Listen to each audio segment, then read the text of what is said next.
What's going on, guys? My name is Tommy. Welcome back to the channel, and welcome back to, out of nowhere, another episode of Min-Maxing for Fun and Profit. That's right, guys. Just when you thought we were okay to play a random character, accept that character's weaknesses, and, just have fun, nope, we're back for optimization. Again, I can't promise you guys how often these videos are going to come out because they really truly do take a long time to produce. But like I said, as often as I can put them out, I will do so. Today, at the request of NeoCal, we're going to talk about one of the 6th level combat casters. So we're going to talk about one of my favorite Magus builds, a Magus build that I'm playing every Friday. My former in-person players and current in-person players know him as Sanjuro, who's crossed Galarion on an endless mission to drink sake and become the greatest swordmaster in Galarion. And really, at this point in the campaign, I'm kind of thinking we've already got the second one. So yeah, that's how that game's going. Anywho, if you guys want to see more of these videos come out on a weekly basis, patronage is the #1 way to make that happen. Today's episode of Min-Maxing for Fun and Profit was brought to you by Sanjuro's original game master, Josh King. Josh, thanks for your time, thanks for your support, and to everybody else out there, if you'd be interested in helping us out, the link to our Patreon is in the description. If nothing else, hit that like button, hit that subscribe button. It means the world. So like I said, we're going to be playing a Magus for this build, and this build is going to be all about killing somebody in one strike. There are plenty of builds that do this better, but it's kind of like a pet build of mine. I really enjoy playing it. I had a lot of fun going into the lab and putting this one together. Again, the Vital Strike Barbarian who's raging with his strength score to the moon and back is going to be able to swing harder. But in this case, we don't necessarily need to swing harder. We just need to cross a certain threshold. With that in mind, this build does use the optional called shot rules. If your GM lets you use those, great. If your GM doesn't use the called shot rules in his campaign, the build changes a little bit, but it's still effective and it's still a whole lot of fun. Specifically, we're building a Magus, and we're building that Magus using a little thing called archetype stacking. Archetypes in Pathfinder are special things we can apply to our classes to change certain abilities of the class.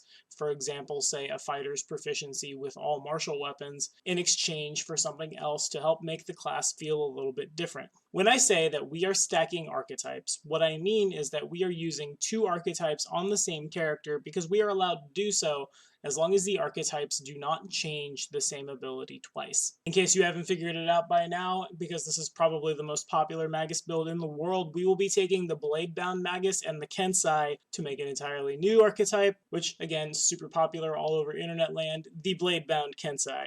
For those of us who don't know, and I guess I should have done this on the shifter as well because this is supposed to be class specific, a Magus has a D8 hit die, has a 2/3 base attack, which means by 20th level his base attack is 15, 10, 5. His good saves are Fort and Will, and he is a 2/3 caster, which means he has access to cantrips and 1st through 6th level spells of his own spell list. He's got martial weapon proficiency and grows into, most of the time, armor proficiency. Essentially, a Magus is the guy running in with the sword in one hand and the spell in the other. Think Skyrim, being able to handle himself in both. You guys get the picture. A Kensai has a little bit less spell casting and trades out spell recall, knowledge pool, access to medium and heavy armor, some of its Magus Arcana, improved spell recall, greater spell access, and true Magus for a bunch of abilities focused on doing a bunch of damage at one time. This build is specifically working around the perfect strike ability we gain at 4th. At 4th level, when a Kensai hits with his chosen weapon, he can spend 1 point from his arcane pool in order to maximize his weapon damage. Don't roll for damage, the weapon deals maximum damage. This affects only the weapon's base damage dice, not additional damage from sneak attack, magical weapon properties, spell strike, or critical hits.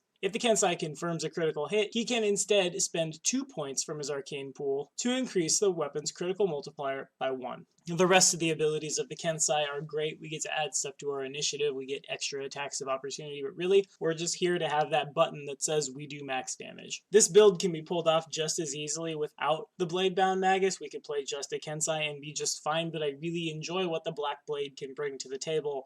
The big drawback here is that the Bladebound Magus's arcane pool is equal to a third of your level plus intelligence as opposed to half plus intelligence, so we can Nova incredibly easily, but we get access to some fun stuff. Specifically, we get access to a sword that has its own arcane pool, and the big kicker here is the energy attunement ability we get at 5th. As a free action, the Magus can spend a point of his Black Blade's arcane pool to have it deal one of the following types of damage instead of weapon damage: cold, electricity, or fire. You imagine acid is supposed to be in there too. I don't know why it's not. I digress. He can spend 2 points from the Black Blade's arcane pool to deal sonic or force damage instead of weapon damage. The effect lasts until the start of the Magus's next turn. Yeah, I know, I can hear you guys now. But Tommy, everything's immune to elemental damage in Pathfinder. I'm not going to do any damage. Just hear me out. In addition to other super fun, super flavorful things that a Bladebound Magus can do with their sword, up to but not including teleporting the blade to your hand, the ability to do fire damage with your sword combos really great with the flame variant of the Amulet of the Spirits. It's not a must-have for you if your party includes a shaman, but if it doesn't, you should definitely pick it up. It reads like this. Each different type of Amulet of the Spirit grants its wearer powers from one type of Shaman's Spirit Bond, but makes her vulnerable to attacks and effects that target creatures with that Spirit Bond, such as a spirit hunting weapon. If a creature that already has the associated mystery or spirit wields the amulet, the wearer does not gain the abilities listed.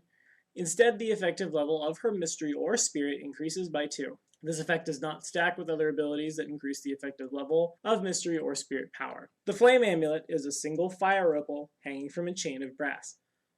Twice per day, as a swift action, the wearer can activate a Fire Ward. The next time she is struck with a melee weapon, the creature making the attack takes 1d6 plus 4 points of fire damage. That's not what we're here for. In addition, twice per day as a swift action, the wearer can cause the creature within 30 feet to become vulnerable to fire until the end of the wearer's turn. Whenever the creature takes fire damage, it takes half again as much damage. Of course, fire immunity still applies to this, and resistance to fire still applies to this. So in higher level play, if you're going up against Balors and stuff, this might not work, but against anybody else, twice per day as a swift action, somebody's vulnerable to fire, and there's no save for it. 150% of the reason we are playing a Bladebound Magus is to combo with this item because our blade itself, not us, can spend 1 point from its arcane pool to turn all the damage we do with our sword into fire damage, which is automatically damage and a half with this. That's before a crit, that's before any other super fun stuff. And you know, while we're on the subject of magic items here, real quick, one more that I want to mention for this build because it can become pretty necessary. In addition to our rings of protection, cloaks of resistances, amulets of natural armor, all that important stuff that every character wants to buy, the Ring of Arcane Mastery can be a must for this build, especially if you go the Bladebound route, because the Bladebound archetype does hit your arcane pool pretty hard. This is an item one might also consider in addition to buying, tattooing twice on themselves because it's really good, especially again for us if we go the Bladebound route. The ring is described as a thin but sturdy piece of forged steel, crafted to resemble a serpent swallowing its tail. It's magically imbued to reveal the secrets of arcane mastery to its wearer. This ring allows a wearer with an arcane pool to store up to 4 points from his arcane pool in the ring as a swift action. These points remain in the ring until used. A wearer can spend arcane pool points stored in the ring as if they were his own, or can spend them in each of the following ways. He can get a +2 on concentration checks for a round, use the Pool Strike Magus Arcana ability using his own Magus level to determine the effect, and it's an immediate action, can expend up to 4 arcane pool points to use the Reflection Magus Arcana. Those 3 don't matter. Really, we're just here to throw some points in these things. The idea here is you spend the swift action, put 4 points from your arcane pool into the ring, and then when time comes to fight, hopefully the next day or after 8 hours of rest, you'll have the 4 points in your arcane pool to spend on top of the ones you would regain from resting. A normal Magus gets half of his class level plus his intelligence to his arcane pool. So even at 20th level, we don't have a lot of points in our pool. Even if we have a super high intelligence, having an extra 4, or again, if you use the tattoo rule and tattoo the Ring of Arcane Wizardry on both of your hands, an extra 12 on top of what you would have, you don't just immediately Nova, and you can get through a couple of encounters without immediately needing to rest. So speaking of Nova, and what we mean by Nova is using all of our resources in a single shot, a single attack, or maybe even like a single combat. Knowing there's going to be extra combats in front of us without the ability to rest, there exists a series of traits that help us use the classic spell of the Magus, Shocking Grasp, as a cantrip. The only one that has been eroded to my knowledge is known as Magical Lineage. Magical Lineage says, pick one spell when you choose this trait. When you apply metamagic feats to this spell that add at least one level to the spell, treat its actual level as one lower for determining the spell's final adjusted level. Before its errata and before the change of its wording, Magical Lineage read the same way Weiyang Spellhunter, or if you're looking on d20pfsod.com, MetaMagic Master does. Weiyang Spellhunter, as it appears in Dragon Empire's primer, reads, you grew up on one of the Weiyang-populated islands of Binata, and your use of magic while hunting has been a boon for you. Select a spell of 3rd level or below. When you use this spell with a metamagic feat, it uses up a spell slot 1 level lower than it normally would. So if we were to use Shocking Grasp with a metamagic feat that increased its level by 1, making it a level 2 spell, Weiyang Spellhunter makes it revert back down to a level 1 spell. By that same notion, if we apply a metamagic feat that has no level adjustment, has a level adjustment of 0, we can turn Shocking Grasp from a level 1 spell into a cantrip, and once it's a cantrip, we have it forever and ever and ever. Though we can still burn through our arcane pool, we will never burn through our amount of Shocking Grasps per day. Now, a lot of these metamagic feats will come down as a bit of a feat tax because a lot of them aren't super useful for what we're trying to do, but again, if we can turn Shocking Grasp into a cantrip, we have it forever and ever. The most useful and kind of hilarious of these 3 metamagic feats is the metamagic feat Merciful Spell, which reads, you can alter spells that inflict damage to inflict non-lethal damage. Spells that inflict damage of a particular type, such as fire or in our case electricity, inflict non-lethal damage of the same type. So, super hilarious. We're killing someone in 1 hit, but a portion of the damage they're taking from us will be non-lethal. In addition, we also have the Fleeting Spell and Tenebrious Spell metamagic feats, but both of those are pretty taxy and just not that helpful for us. So if we can, we'll take Merciful Spell to do non-lethal damage. Though also, if we'd like to play our Magus, and it's perfectly possible to play our Magus to have a little more of a control route, throw out debuff spells and stuff, we can also take Heightened Spell. Heightened Spell reads, a heightened spell has a higher spell level than normal up to a maximum of 9th level. Unlike other metamagic feats, Heightened Spell actually increases the effective level of the spell it modifies. There's no language that says you can't just, set Heightened Spell at the current spell level the spell's at. So if I prepare a heightened Shocking Grasp at level 1, it will of course tick back down to a level 0 spell. Now, if you are playing a game with no erratas and your GM is willing to let Magical Lineage work, it's super relevant to point out that Magical Lineage is a magic trait and Weiyang Spellhunter is a regional trait. Our Bladebound Kensai can take both of these traits, and if they work in concert together, you can take a level 2 spell and knock it all the way down to a cantrip. What we're really looking at here, probably, if we have both, is to take Elemental Spell and the classic Magus super powerful tool Intensify spell, both level 1 metamagic feats. Once they target Shocking Grasp, still a cantrip, forever and ever and ever, we've got it in our back pocket. Now let me be clear. When I say that we can turn Shocking Grasp into a cantrip with these 2 traits and these metamagic feats, I don't mean that an intensified elemental Shocking Grasp becomes a cantrip for us, because if we have access to Magical Lineage and Weiyang Spellhunter, what essentially happens there is +2 from the metamagic, -2 from the traits to go back to a +1. So this build can and will still Nova when you want to do the maximum amount of damage in one big alpha strike. But if we use just Intensified Spell or just Elemental Spell, that's an increase of 1 and a decrease of 2, moving 1 to 2 and 2 down to 0, aka a cantrip. You can also minimize this by buying metamagic rods at high level play, even at like mid-level play. Those are ridiculously super cheap. A lesser intensified metamagic rod puts you back 3,000 gold, and that's not the crafting price. It allows you to cast 3 spells per day as if they were using the intensified spell feat, but it doesn't modify the time that it takes to cast.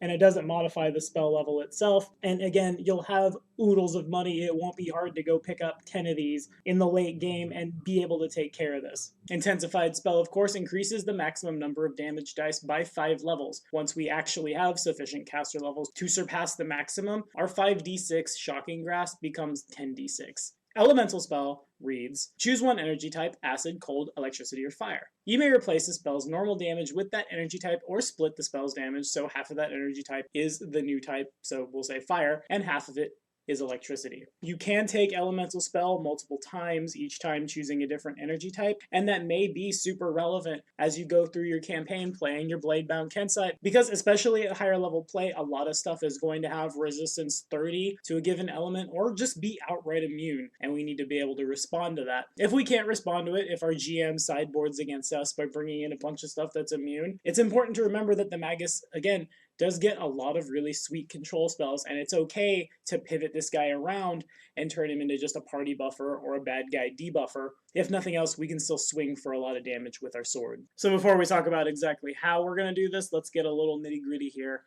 For our race, we want to prioritize our dexterity and our intelligence. In a higher point buy, strength can get us there even farther, and strength can be pretty relevant on this build, but the lower the point buy drops, the less likely you'll be able to have a strong strength score, pun not intended, and also have a decent wisdom score for when the GM decides to cast mind affecting stuff on you and have you attack the cleric. Same is true for our con, so we don't get one shot by our regular attack. You get the idea. The elves seem to be the best choice for the magi, and the automatic proficiency with the elven curved blade, my favorite weapon in Pathfinder, does a lot to push that even farther. However, the higher the point buy goes, the more arbitrary it becomes. Just make sure we get these stats up. Intelligence is our casting modifier. Dexterity is probably our attacking modifier, but at least our dodging modifier. So let's talk about our feats. If we're not playing a human, as always, we have 10 feats to choose from, but in addition, at 5th level and every 6 levels thereafter, a Magus gains a bonus feat in addition to those he normally gains. These bonus feats must be selected from combat feats, item creation feats, or metamagic feats, but of course, that's exactly what we're looking for here.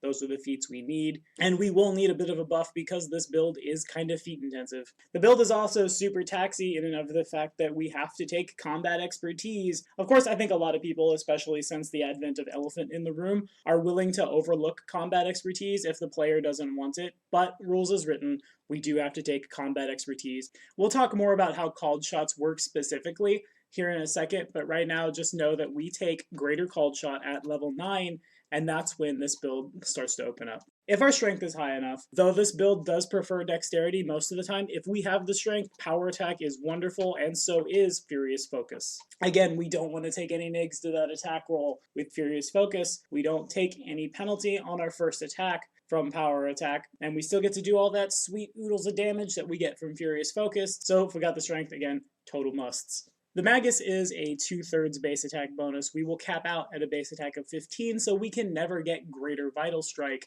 But again, we are trying to just slap all the damage down at once that we possibly can, so we will be running up the Vital Strike tree.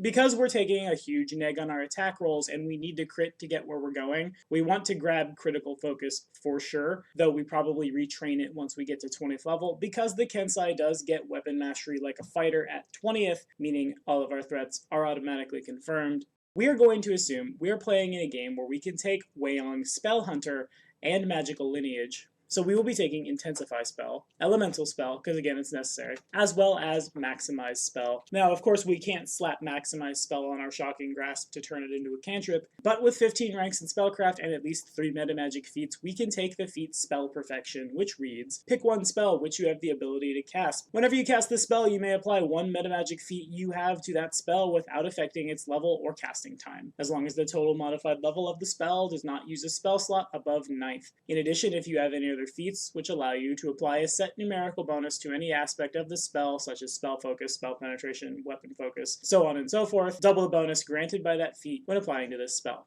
Or, in other words, every time we cast Shocking Grasp, we'll be doing 10d6 damage maximized.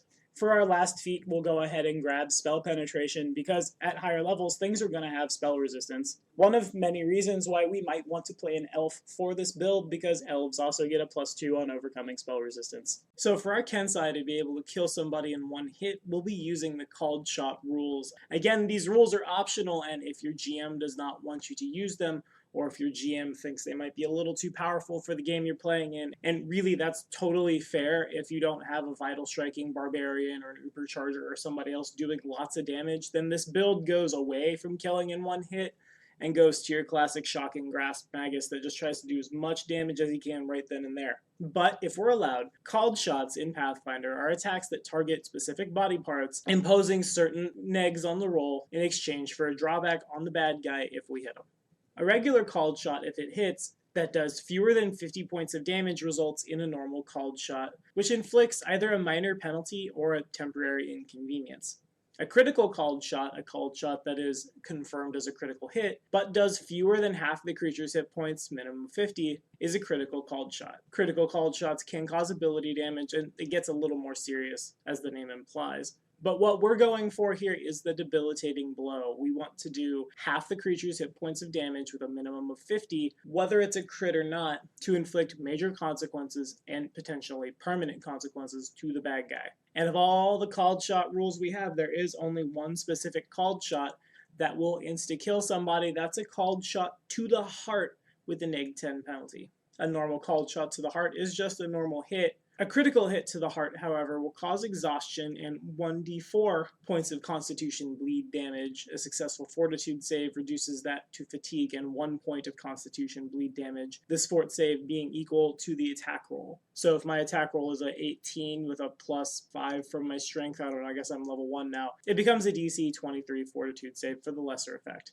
Now what we're here for is the debilitating blow, because debilitating blow for a heart reads, a debilitating blow to the heart destroys it, instantly killing any creature that relies on its heart to survive. Creatures that succeed at a fortitude save suffer exhaustion and take 1d6 points of con damage and 1d4 points of constitution bleed damage, as do creatures that can survive without a heart. So if your GM responds to your called shot character with a bunch of oozes and elementals and stuff like that, you're still hurting them. Also, it's important to remember that the called shot rules have a specific paragraph for things that might make it ridiculously easy for us to hit somebody. Some effects in the game, like True Strike or the Flash of Insight ability of Cyclopses, provide automatic or nearly automatic hits. Using such an ability on a called shot turns it into a normal attack with none of the benefits or penalties associated with called shots. Some game masters may prefer a more theatrical or dangerous game in which magic can make a shot through the eye nearly certain, in which case this rule can be ignored. But after you True Strike or Dimensional Blade or buy the Brilliant Energy enchantment and start cleaving through the bad guys, it's perfectly reasonable for your GM to reference the automatic hits section of the called shot rules. So moving forward, just remember that we cannot rely on effects like True Strike, and we need to be able to hit with our strength score with an enchanted weapon the good old-fashioned way. So before we get down to super crunchy, we have to talk about our weapon, because our weapon is super intelligent, and I still think that's the most flavorful, awesome thing I've ever seen in Pathfinder. At level 3, the Bladebound Magus gains a powerful sentient weapon called a Black Blade, whose weapon type is chosen by the Magus. A Black Blade is always a one-handed slashing weapon, a rapier, or a sword cane. The Magus chooses the blade's type upon gaining the blade, and once chosen, it can't be changed. This is where all that fun stuff we were talking about earlier with Power Attack and Furious Focus comes in. The Kensai is proficient in a single exotic weapon of his choice, so for this build we will be fighting with a katana. Like a bastard sword, a katana is a two-handed weapon that can be used one-handed with proficiency, so it fulfills the Black Blade qualification that it must be a one-handed weapon if we're proficient, and we are, but we can still use it two-handed, kind of cheating that rule there. So when we attack with Power Attack, we can treat our katana as though it is a two-handed weapon, which ups the damage. So the Magus has a fun little thing called SPELLSTRIKE. It's iconic to the class, and it's what we're building around. At second level, whenever a Magus casts a spell with a range of touch, for us that's Shocking Grasp, from the Magus spell list, he can deliver the spell through any weapon he's wielding as part of a melee attack. Instead of the free melee touch attack normally allowed to deliver that spell, a Magus can make one free melee attack with his weapon at his highest BAB as part of casting the spell. If successful, the melee attack deals its normal damage as well as the effects of the spell. The attack uses the weapon's crit range, but the spell effect only deals ×2 damage on a successful critical hit, while the weapon damage uses its own critical modifier. Okay, enough messing around. Let's talk about combat. We're going to pretend we began play with 20 strength. Again, the elf is super strong for this build, but we're going to say we played something with a +2 bonus to strength to get our strength as high as possible. A base strength of 20, +6 from your belt of physical perfection, and +5 from your manual of gainful exercise, plus all 5 points of investment from 4th, 8th, 12th, 16th, and finally at 20th puts us at a strength score of 36 or a 13 modifier. A Magus is a 2/3 BAB, so our highest base attack bonus will be 15, plus that 13 modifier, plus a +5 enhancement bonus, either from using the Black Blade's powers or from actually enchanting the thing. Coupled with the Kensai's free weapon focus at first level, means we'll have a respectable 34 to hit. Now, of course, some people will be able to hit a little harder. This build is helped greatly by members of the party focusing around helping you. I mean, really everyone likes buffers, but nevertheless, if you can talk your party into playing something like a witch to cast fortune on you or misfortune on the bad guys, a bard, a skald, or maybe both, so much the better. If you play something like a human or a Triaxian who has a bonus feat, or you can clear out combat expertise by having a nice GM who uses elephant in the room rules, having leadership to have somebody just there specifically to buff you would not go amiss. With the impact enchantment, our katana does 2d6 points of damage, plus 13 from our strength score, and 6 again because we're using a one-handed weapon which we can cheat into two-handed, plus 5 from the enhancement bonus, and plus 12 from power attack ticking up. Remember, we're taking Furious Focus, so if we attack but the once, we don't take any negs to our attack roll. We'll take on an extra 4d6 from Vital Strike and Improved Vital Strike, which average out to 14 damage. And we'll do 60 damage from a maximized Shocking Grasp. And in addition to this, if we hit, we will burn 1 point from our Kensai's Arcane Pool to automatically deal maximum damage. This means we land at 122 damage, which is respectable, but with the Amulet of the Spirits granting vulnerability to fire and energy attunement from our Black Blade and elemental spell turning Shocking Grasp into a fire spell, we can turn every single solitary point of damage we throw at someone into fire damage. In that case, our 122 damage turns into 185 on average. That's all well and good, but if we critically hit, it gets even better. And critically hit we will because with the Keen enchantment, we have a threat range of 15 to 20 or 25% of the time, we're going to threaten a critical hit. The amount of damage we can do on critical hits, even on normal hits, is so good, especially considering we only need to do half of their health to do what we're trying to do here, that we don't consider Black Blade Strike from our Black Blade into damage. It requires us to spend a point from our Black Blade's Arcane Pool, and really we want to burn those to turn our damage into fire damage to become damage and a half, to keep our weapon from becoming broken, or even to give ourselves spell resistance. The amount of utility we have from this weapon is just amazing. We spend 2 points from our Arcane Pool, and our katana suddenly starts critting like a Great Axe at ×3, and we land at 263 damage on average, or 394 on average, with Amulet of the Spirits throwing vulnerability to fire on people. Our katana at 20th level crits like a Great Axe automatically. 2 points from our Arcane Pool make it crit like a scythe at ×4. That means at the end of the day, after running through all that math, we'll hit for 306 damage, or with vulnerability to fire from Amulet of the Spirits, 459 damage. Now this is where the called shot stuff kicks in. Like I said, on average, on our best day, we'll be doing 459 damage. We need to do half of someone's hit points in damage with a minimum of 40 to start making the fort saves for that called shot happen. So this hit that does 459 damage will force the save on anyone who has up to 918 hit points. Now Cthulhu, of course, has a humongous spell resistance and fire resistance 30, but if you don't max out his hit points, he lands at 774 HP, and is one of the strongest monsters Paizo has ever printed. We aren't necessarily using him as the exact reference because you might not necessarily fight him. You may not even fight a CR30 in your campaign, even something that's like CR 20, 21, 22, you're going to get there in a single attack. If you don't think you will, if you think the bad guy is going to have too much spell resistance for you to get over, it's okay to hold your action, and you'll probably be the fastest guy in the party because you add your dexterity and your intelligence to your initiative until some of the rest of the party softens him up a little bit. There's nothing wrong with that, and you still do a lot of damage that he might not die to the called shot, but he might die to your sword. That critical shot to the heart, like we said before, is a -10 penalty. But with improved called shot, we receive a +2 bonus on attack rolls when making that called shot, so it becomes a -8 for us. So let's pretend we did roll a natural 20. We use our attack roll for this, so 20 plus 34 minus 8 means our opponent has to make a DC 46 Fortitude save or die. On our worst day, that save is a 41, but that save is still super high. To go back into perspective here, a CR 30 creature, Cthulhu, adds 29 to his Fortitude save, meaning he has to roll a 12 or better, meaning he has the chance to outright just flop over dead when you hit him with this. And again, we might not even fight something like Cthulhu. Anybody else that's out there with a smaller save has to roll pretty good to not just die, and even if they don't die, their cons bleeding out all over the place, and you can just keep Vital Striking the heart, doing more damage to it, doing more con damage to them is beautiful. By now, I'm sure a lot of you guys have seen my non-traditional party that I've built, my Punisher, 2 battlefield controllers, and 2 switch hitters. If you haven't, you can check that out right here. The Bladebound Kensai takes up an awkward switch hitter spot, but can also be just as effective of a Punisher. We will have a ×4 critical hit, so if the time comes to just outright coup de grace someone, we can do it and do lots of damage. In games where we're fighting something like a powerful demon who has fire resistance or fire immunity, who likes to summon lots of adds, our Punisher can stay in that demon's face and keep him locked down while we're running around killing the adds in one hit with our called shots, making us a super wonderful switch hitter. And again, you're a spellcaster. You have plenty of other super awesome spells at your disposal. Specifically, our Bladebound Kensai can cast Haste, Wall of Iron, Stone to Flesh in case there's a bunch of basilisks all over the place, Glitter Dust, Gust of Wind. You guys get the idea. If you're just completely hosed against something, you can just quickly switch your spells up and you're a prepared caster, so you have all the time in the world to buy all these scrolls, slap them on your spellbook, and be ready for any situation.